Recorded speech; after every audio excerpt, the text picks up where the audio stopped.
ఉదయమున నీవు ఎవ్వరినీ కలుసుకొనక ముందు ప్రభువును కలుసుకో. నీవు ఎవ్వరినీ చూడకముందు ప్రభువును చూడు. నీవు ఎవ్వరితో మాట్లాడకముందు ప్రభువుతో మాట్లాడు. నీవు దేనిని వెదకకముందు ఆయన రాజ్యమును నీతిని వెదకు.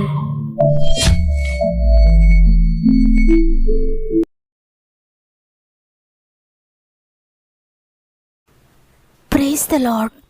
ఈ ఉదయకాలమున గాడ్ ఫస్ట్ అనే ఆధ్యాత్మిక కార్యక్రమానికి మిమ్మల్ని అందరినీ హృదయపూర్వకంగా మరొకసారి ఆహ్వానిస్తూ ప్రభు అయిన యేసుక్రీస్తు నామములో నా యొక్క ప్రత్యేకమైన శుభములు మీ అందరికీ తెలియజేస్తున్నాను. ఎలా ఉన్నారు దేవుని బిడ్డలారా? దేవుని కృపలో మీరంతా బాగున్నారని నమ్ముతున్నాను. లేవగానే ఎవరితో మాట్లాడినా మనుషుల మాటలు మనల్ని గాయపరుస్తే కానీ లేవగానే దేవుని మాట మనం విన్నప్పుడు ఆ మాట మనకు శక్తినిస్తుంది, మనకు జీవాన్ని ఇస్తుంది, మనల్ని బ్రతికిస్తుంది. ఎవ్వరూ ఒకవేళ నీ బాధను అర్థం చేసుకోకపోయినా, ఎవరు నీ వైపు చూడకపోయినా దేవుడు తన వాక్కుతో నిన్ను ప్రతిరోజు పలకరిస్తూ నేనున్నాను కదా, భయపడొద్దు అని నీతో మాట్లాడుతూ ఉన్నారు. అందువల్ల ఇక భయపడొద్దు. నీ దిక్కు తోచని స్థితికి ఒక ముగింపు ఉంది. త్వరలోనే దేవుడు నిన్ను బాధపరిచే ప్రతి పరిస్థితికి ముగింపునివ్వబోతున్నాడు. నమ్మిన వారందరూ దేవుని మహిమ కార్యములు చూడబోతున్నారు. అంతేకాకుండా ఈ మాటలు వింటున్న మీలో ఇంకెవరికైనా ప్రేయర్ రిక్వెస్ట్ ఉంటే కామెంట్స్ ద్వారా తప్పక నాకు తెలియచేయండి.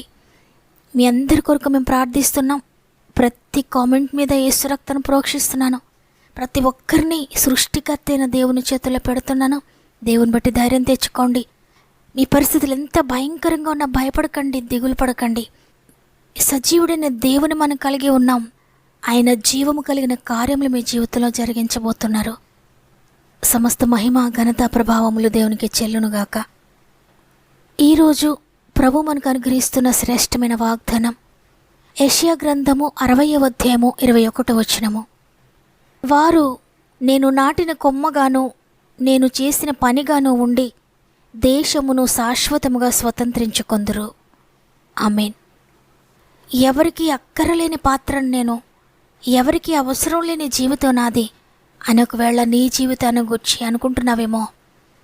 కాదు, నిన్ను దేవుడు ఆయన నాటిన కొమ్మగా, ఆయన చేసిన పనిగా చేయబోతున్నాడు. చూడండి, ఆయన నాటిన కొమ్మ అంటే ఆయన నాటిన వృక్షాలు ఏ విధంగా ఉంటాయి. మన ఇంటిలో పెంచుకునే మొక్కలను గురించి మనం ప్రతిరోజు కేర్ తీసుకోవాలి, వాటిని జాగ్రత్తగా చూసుకోవాలి. అయితే అడవిలో చెట్లను చూస్తే వాటిని గురించి ఆలోచించేవారు, వాటిని గురించి కేర్ తీసుకునే వారు ఎవ్వరూ లేకపోయినా అవి ఎంతో పచ్చగా ఉంటాయి. మేము పరిచయం చేస్తున్న ప్రాంతము ఏజెన్సీ ఏరియాకు దగ్గర కాబట్టి మా ప్రాంతంలో చాలా కొండలుంటాయి. మేము పరిచర్యకు వెళ్తూ ఉన్నప్పుడు అనేకమైన కొండలు కనిపిస్తూ ఉంటాయి. భయంకరమైన ఎండల్లో వాటిని దూరం నుండి చూస్తే ఆ కొండ పచ్చగా కనబడుతుంటుంది. ఆ కొండపై ఉన్న వృక్షాలన్నీ కూడా ఎంతో పచ్చగా ఉంటాయి. ఎవరు వాటిని గురించి కేర్ తీసుకుంటున్నారు, ఎవరు వాటిని నాటారు అంటే సృష్టికర్త అయిన దేవుడు వాటిని నాటాడు. మనుషులు ఎవ్వరూ వాటిని పట్టించుకోకపోయినా, మనుషులు ఎవ్వరూ వాటిని గురించి ఆలోచించకపోయినా వాటిని నాటిన సృష్టికర్త అయిన దేవుడు మాత్రం వాటిని గురించి ఎంతో కేర్ తీసుకుంటూ ఉంటాడు. అవి భయంకరమైన మే నెల ఎండల్లో కూడా ఎంతో పచ్చగా, ఎంతో ఫలభరితంగా ఉంటాయి. ఆ విధంగానే ఆయన చేసిన పనిగా ఉంటామని దేవుడు వాగ్దానం చేస్తున్నారు. ఆయన చేతి పని అనే సృష్టిని మనం చూసినప్పుడు ఆయన వాటిని సృష్టించి ఎన్నో సంవత్సరాలైనాయి. అయినా ఇప్పటికీ కూడా అవి ఎంతో సమర్థవంతంగా పనిచేస్తున్నాయి. ఆయన చేతి పని అయిన సూర్యుని చూసినప్పుడు అది ఇంకా ఎంతో సమర్థవంతంగా పనిచేస్తుంది. ఆయన చేతి పని అయిన చంద్రుణ్ణి, నక్షత్రాలను మనం చూసినప్పుడు అవి ఇప్పటికీ కూడా ఎంతో సమర్థవంతంగా పనిచేస్తున్నాయి. అప్పుడు ఏ విధంగా వెలుతురునిచ్చాయో ఇప్పటికీ కూడా అదే విధంగా మనకు వెలుతురునిస్తున్నాయి. అదేవిధంగా మనకు సూర్యుడు ఎండనిస్తున్నాడు. కొండలు, గుట్టలు, పర్వతములు, సముద్రాలు ఇవన్నీ కూడా దేవుని సృష్టి, దేవుని చేతి పని అయిన ఇవన్నీ కూడా ఎంతోమందికి ఆశీర్వాదకరంగా ఉన్నాయి, ఎంతోమందికి సంతోషాన్ని ఇచ్చేవిగా ఉన్నాయి. ఇప్పటికీ కూడా అదే శక్తిని కలిగి ఉన్నాయి. అవును, ఆయనలో ఉన్నవారికి, ఆయన నమ్ముకున్న వారికి ఏ పరిస్థితిలోనైనప్పటికీ కూడా ఆయనలో నిలిచి ఉన్నవారు కూడా ఇదే విధంగా ఉంటారు. ఆయన నాటిన కొమ్మగా ఉంటారు. ఆయన చేసిన ఆయన చేతి పనిగా ఉంటారు. యోసేపుని గురించి వ్రాయబడి ఉంది, యోసేపు ఫలించడి కొమ్మ అని. అవును, యోసేపు ఎంత కష్టం వచ్చినా, ఎంతో భయంకరమైన పరిస్థితులు అతని జీవితంలో ఎదురవుతూ ఉన్నా దేవుని విడిచి దూరంగా వెళ్ళిపోలేదు. దేవునిలోనే ఉన్నాడు, దేవునితోనే జీవించాడు, దేవుని కొరకే నమ్మకంగా జీవించాడు. యోసేపును దేవుడు ఫలించడి కొమ్మగా చేశాడు. ఆయన నాటిన కొమ్మగా చేశాడు. ఆ భయంకరమైన కష్టకాలం తర్వాత యోసేపు జీవితాన్ని మనం చూస్తే, బానిసగా వెళ్ళిన యోసేపు ఆ దేశానికి అధికారిగా అయిపోయాడు. ఆ దేశాన్ని స్వతంత్రించుకున్నట్లుగా మనం చూస్తున్నాం. ఇక్కడే వాక్యం కూడా అదే సెలవిస్తుంది. దేవుని చేతిలో ఉన్నవారు, నమ్మకంగా ఆయన మార్గంలో నడుస్తున్నవారు ఆయన నాటిన కొమ్మగా, ఆయన చేసిన పనిగా ఉంటారు. ఆయన నాటిన కొమ్మ ఏ విధంగా ఉంటుందంటే, నిత్యము ఎండైనా, వర్షమైనా, చలైనా, రోళ్ళు బ్రద్దలైపోయే రోహిణీ కార్తైనా, అనేక చెట్లు చనిపోతూ ఉన్నా దేవుడు నాటిన ఆ చెట్లు మాత్రం పచ్చగానే ఉంటాయి, ఫలభరితంగానే ఉంటాయి. నిన్ను కూడా ఆయన నాటిన కొమ్మగా చెయ్యాలని, ఆయన చేతి పనిగా నిన్ను చెయ్యాలని ఆయన ఎంతగానో ఆశించి ఈరోజు నీతో మాట్లాడుతున్నారు. ఇంతవరకు ఒకవేళ నీవు ఫలభరితంగా లేవేమో, ఇంతవరకు నీ జీవితము దుఃఖకరంగా ఉందేమో, ఇంతవరకు నీ జీవితము ఉపయోగం లేనిదిగా ఉందేమో. అయితే నీవు గనక ఈ రోజు నుండి నీ జీవితాన్ని ఆయన చేతికి అప్పగించుకొని, అయ్యా నన్ను మీరు నడిపించండి, నన్ను మీరు నాటండి అయ్యా, నన్ను మీ చేతి పనిగా చేయండి, మీరు ఏ విధంగా చేసినా నీ ఇష్టమయ్యా, నా ఇష్టం కాదని ఆయన చేతులకు పూర్తిగా నీ జీవితాన్ని సమర్పించుకుంటే ఆయన నిన్ను నాటుతాడు. ఆయన చేసిన పనిగా నీవు ఉంటావు. దేశమును శాశ్వతంగా స్వతంత్రించుకునే వాడవుగా, స్వతంత్రించుకునే దానవుగా ఉంటావు. ఇంతవరకు నీవు నీ జీవితంలోనే అనేకమైనవి కోల్పోయావేమో, కానీ వాటన్నిటిని తిరిగి స్వతంత్రించుకునే విధంగా దేవుడు నిన్ను ఆశీర్వదించబోతున్నాడు. నీవేదైతే కోల్పోయి ఉన్నావో, దేనిని గూర్చైతే ఇతరుల చేతిలోకి వెళ్ళిపోయిందని దిగులు పడుతున్నావో, వాటిని తిరిగి స్వతంత్రించుకొనడానికి దేవుడు నీకు సహాయం చేయబోతున్నాడు. నీవు ఏదైతే ఆశిస్తున్నావో, ఏదైతే నీ చేయి జారిపోయిందో, ఎవరు నీవు కోల్పోయావో ప్రతి దానిని కూడా నీవు స్వతంత్రించుకోబోతున్నావు. నీవు కోల్పోయిన ఆత్మీయతను తిరిగి స్వతంత్రించుకుంటావు. నీవు కోల్పోయిన సాక్షిని నీవు తిరిగి స్వతంత్రించుకోబోతున్నావు. నీవు కోల్పోయిన శాంతిని, సమాధానాన్ని తిరిగి స్వతంత్రించుకోబోతున్నావు. నీవు కోల్పోయినది భూమైనా, ధనమైనా, నీ స్వంత వారే అయినా, ఉద్యోగమైనా, వ్యాపారమైనా, గృహమైనా, నీవు కోల్పోయింది ఏదైనప్పటికీ కూడా తిరిగి స్వతంత్రించుకునేటట్లుగా దేవుడు నిన్ను స్థిరపరచబోతున్నాడు. దేవుడు నిన్ను నాటబోతున్నాడు. దేవుడు తన చేతి పనిగా నిన్ను చేయబోతున్నాడు. వాగ్దానము నమ్మిన వారందరూ ఒక్క నిమిషం నాతో మోకరిస్తారా? అందరము దేవుని వైపు చేతులెత్తి ఆయన సహాయాన్ని కోరుకుందాం. అయ్యా మీరు నాటిన కొమ్మగా నన్ను చేయండి అని ప్రార్థన చేద్దాం. ప్రేమ కలిగిన తండ్రి, నీకు వందనాలు. నీ కృపను బట్టి మరి ఒక నూతన దినమును మా జీవితంలో యాడ్ చేశారయ్యా. మరి ఒక దినమును చూడడానికి మాకు సహాయం చేసినందుకు నీకు వందనాలు. ఈరోజంతా మాకు తోడుగా ఉండండి, మా ఆత్మీయ కుటుంబం అంతటికీ తోడుగా ఉండండి. ఈరోజు వాగ్దానం చేశారు, నేను నాటిన కొమ్మగా మిమ్మల్ని చేయబోతున్నాను, నా చేతి పనిగా మిమ్మల్ని చేయబోతున్నాను, ఈ దేశమును స్వతంత్రించుకునే వారిగా మిమ్మల్ని చేయబోతున్నానని. అవునయ్యా, మీరిచ్చిన వాగ్దానములు ఎన్ని అయినా అన్నీ క్రీస్తులో అవునన్నట్లుగానే ఉన్నాయి. మేము నమ్మితే తప్పక స్వతంత్రించుకుంటామయ్యా. నీ బిడ్డలైన వారు ఈరోజు ఎంతమంది నమ్మి ప్రార్థిస్తున్నారు, ప్రతి ఒక్కరిని మీరు నాటిన కొమ్మగా చేయండి.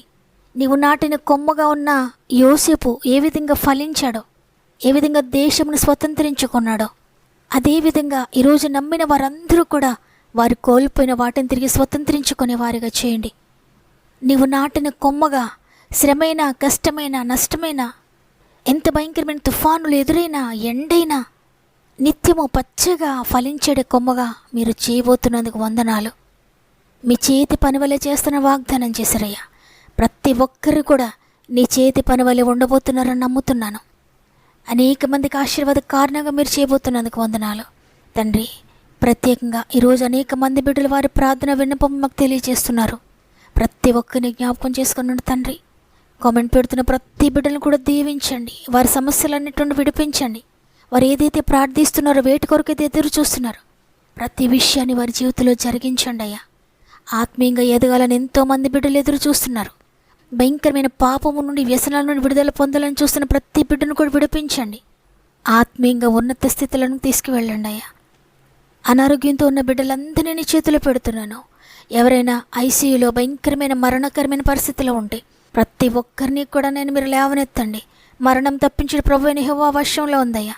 ప్రతి బిడ్డను నీ వాక్కును పంపి లేవనెత్తండి అయ్యా. నీ మాట ద్వారా స్వస్థపరచి లేవనెత్తండి తండ్రి. నీకు అసాధ్యమైంది ఏదీ లేదు. ఆర్థిక బంధకాల్లో ఉన్న ప్రతి ఒక్కరిని కూడా లేవనెత్తండి అయ్యా.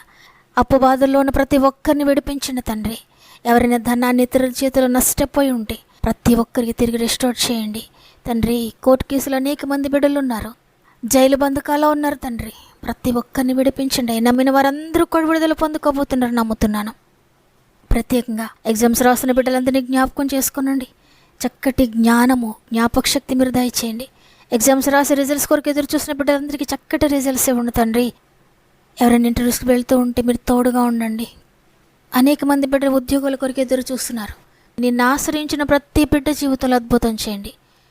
అనేక సంవత్సరాలుగా వివాహాలు జరగక దిగులుతో ఉన్న ప్రతి కుమార్తెకు, ప్రతి కుమారునికి అద్భుతకరంగా వివాహాలు జరిగించండి తండ్రి. నీకు అసాధ్యమైంది లేదయ్యా. అనేక సంవత్సరాలుగా గర్భఫలం లేక దిగులుతో ఉన్న ప్రతి బిడ్డను ముట్టండి నేను. ప్రతి గర్భమును తాకండి అయ్యా. నీవిచ్చే బహుమానాన్ని అడ్డగించే శక్తి ఏ చీకటి శక్తికి కానీ, ఏ దురాత్మ శక్తికి కానీ లేదు, ఏ రోగానికి లేదు. అద్భుతాలు చేయండి తండ్రి. గర్భంతో ఉన్న బిడ్డలను కూడా జ్ఞాపకం చేసుకుని తండ్రి. 9 నెలలు మీరు తోడుగా ఉండి చక్కటి సేఫ్ డెలివరీస్ దయచేయండి. గృహాలు లేని బిడ్డలందరికీ చక్కటి గృహాలు దయచేయండి తండ్రి. గృహాలు కట్టుకుంటున్న బిడ్డలకు తోడుగా ఉండి సమస్తము సమకూర్చి జరిగించండి. ఈరోజు పుట్టినరోజులు, పెండ్లి రోజు జరుపుకున్న వారందరినీ జ్ఞాపకం చేసుకుని తండ్రి. ఆత్మీయంగా, శారీరకంగా, మానసికంగా కూడా బలపరచండి. ఇది నేను ప్రారంభిస్తుండగా ఈ రోజంతా మా ఆత్మీయ కుటుంబానికి తోడుగా ఉండండి తండ్రి. వారు ఏ పని ప్రారంభిస్తున్నా, ఎక్కడికి వెళ్తూ ఉన్నా ప్రతి స్థలములో నీ దూతలను తోడుగా ఉంచండి. ఎవరైనా హాస్పిటల్స్కి వెళ్తూ ఉంటే అన్ని నార్మల్ రిపోర్ట్స్ దయచేయండి తండ్రి. ప్రతి ఒక్కరిని ఈ రోజంతా జయకరముగా నడిపిస్తారని యేసయ్య పరిశుద్ధమైన నామములో అడిగి వేడుకొంచున్నాను తండ్రి. ఆమెన్. ఈ మాటలు వింటున్న ప్రియ చెల్లి, ప్రియ తమ్ముడు, నేను ఎందుకు పనికిరాని వాడుగా ఉన్నాను అనుకుంటున్నావా? దేవుడు నిన్ను ఆయన నాటిన కొమ్మగా, ఆయన చేతి పనిగా, దేశమును శాశ్వతంగా స్వతంత్రించుకునే వాణిగా నేను చేయబోతున్నాడు. ధైర్యం తెచ్చుకొని నిలవబడు దేవుని బట్టి. ఈ వాగ్దానం నాతో మాట్లాడిందన్నవారు తప్పక ఆమె నన్ను కామెంట్ చేయండి. మీ ఇష్టాన్ని తెలియజేస్తూ తప్పక లైక్ చేయండి. మీకు అనుకూలమైతే తప్పక ఈ వాగ్దానాన్ని మీ బంధువులకు, మీ స్నేహితులకు, మీ ఆత్మీయులందరికీ షేర్ చేయండి. షేర్ చేస్తూ దేవుని పరిచర్యలో పాలు పొందుతున్న మిమ్మల్ని అందరినీ దేవుడు దీవించి ఆశీర్వదించునుగాక. దేవుని చిత్తమైతే తిరిగి రేపు కలుద్దాం. అంతవరకు ప్రభు మీకు, మీ కుటుంబాలకు తోడుండి నడిపించునుగాక. God bless you.